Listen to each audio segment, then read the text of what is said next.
Hello everyone, welcome back to tutor tips. मैं अमनप्रीत। आज मैं आपके लिए लेकर आई हूँ बिजनेस स्टडी का नेक्स्ट टॉपिक, जिसका नाम है बिजनेस सर्विसेज। तो चलिए फिर शुरू करते हैं। Meaning of business services. Business services ये दो टर्म से बना है, बिजनेस प्लस सर्विस। बिजनेस के बारे में तो हमें पता है एक ऐसा ट्रेड है जिसमें परचेज और सेलिंग होती है गुड्स एंड सर्विसेज की। ठीक है जी। तो अब यहाँ पे बात आ रही है भी सर्विसेज की। गुड्स के बारे में तो हमें पता है, ठीक है, गुड्स क्या होती हैं। अगर हम अपने घर की बात करें, ठीक है, तो घर में अगर हम ग्रोसरी लेके आ रहे हैं, पेन है हमारे पास, ठीक है, कॉपी है हमारे पास, चेयर है हमारे पास, टेबल है हमारे पास, तो these all are the kind of goods. Services क्या है, ठीक है, इसके बारे में आज हम पढ़ेंगे। ये ऐसी एक्टिविटीज होती हैं जो बिजनेस के लिए हेल्पफुल होती हैं और इनटेंजिबल नेचर की होती हैं। अब जैसे एग्जांपल लेते हैं, ग्रोसरी की अगर मैं एग्जांपल लूँ तो जो रिटेलर्स हैं वो क्या करते हैं, फ्री होम डिलीवरी करते हैं ग्रोसरी की टू द कस्टमर। ठीक है, तो ये क्या है, अ काइंड ऑफ सर्विस है कि आप अपने कस्टमर को सेटिस्फाई करने के लिए, ठीक है, उसको प्रेस्टिजियस फील कराने के लिए आप क्या कर रहे हो, सर्विस प्रोवाइड कर रहे हो। नेक्स्ट हमारा टॉपिक है कैरेक्टरिस्टिक्स और फीचर्स ऑफ सर्विसेज। ठीक है, तो ये सर्विसेज जो है इनके क्या फीचर्स हैं। जैसे फर्स्ट है इनटेंजिबल। मैंने मीनिंग में भी बताया कि ये इनटेंजिबल नेचर की होती हैं। तो इनटेंजिबल का यहाँ पे क्या मतलब है कि जिनको हम देख नहीं सकते, ठीक है, जिसको टच नहीं कर सकते, बट हाँ क्या है, इसको फील किया जा सकता है। या आप किसी सैलून में जा रहे हो, ठीक है, वहाँ पे भी आपको सर्विस दी जा रही है regarding the we can say cutting your hairs और योर फेस मसाज।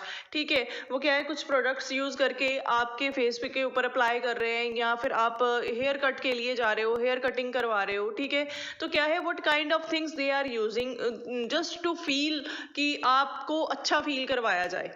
ठीक है, कि कस्टमर जो है वो सेटिस्फाइड हो जाए।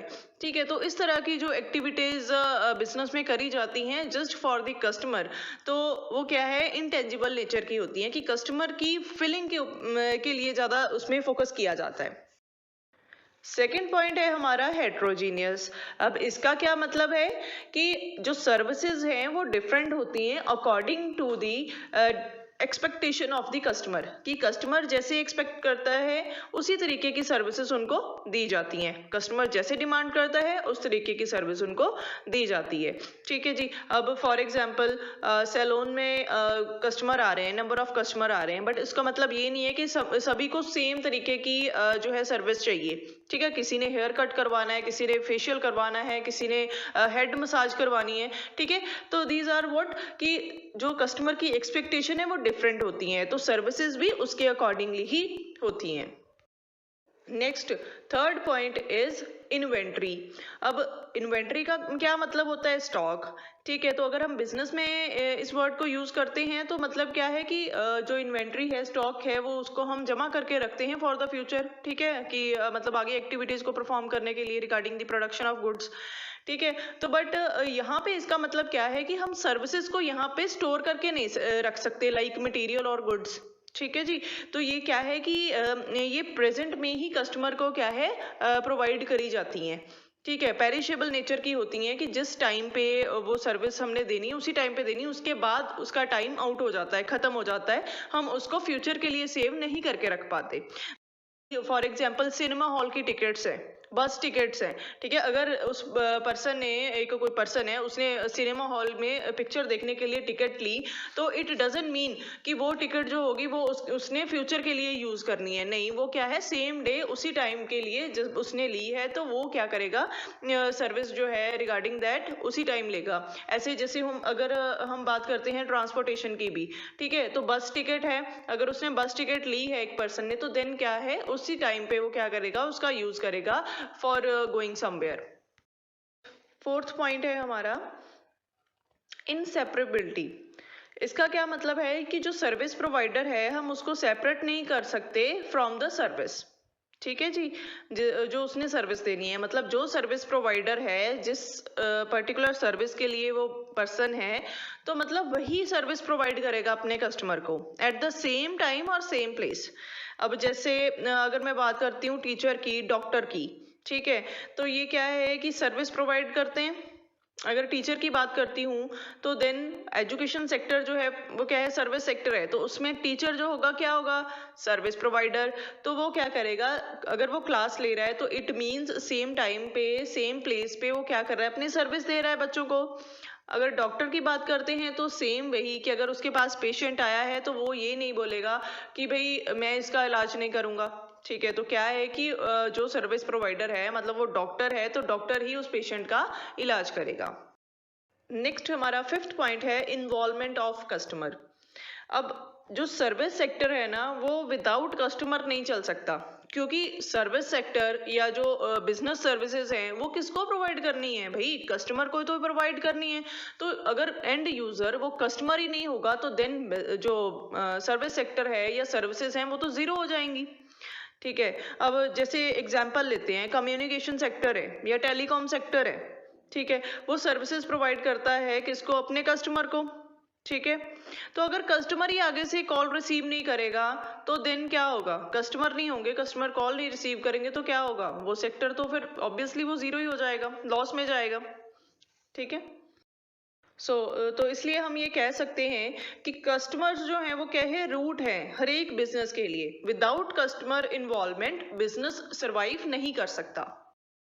Next major point is classification of services. अब सर्विसेज को मेनली 3 कैटेगरीज में डिवाइड किया गया है। First is business service, second is social service and third one is personal services. Business services कौन सी हो गई, बैंकिंग, इंश्योरेंस, ट्रांसपोर्टेशन। ठीक है, तो मूव ऑन होते हैं सेकंड वन की तरफ। वो कौन सी है, सोशल सर्विसेज। सोशल सर्विसेज कौन सी हो गई, education sectors and health care जो सेक्टर्स हैं वो। तो बेसिकली ये सोशल सर्विसेज जो हैं ये क्यों प्रोवाइड करी जाती हैं, only just because of the increasing the standard of living of the weaker section of the society.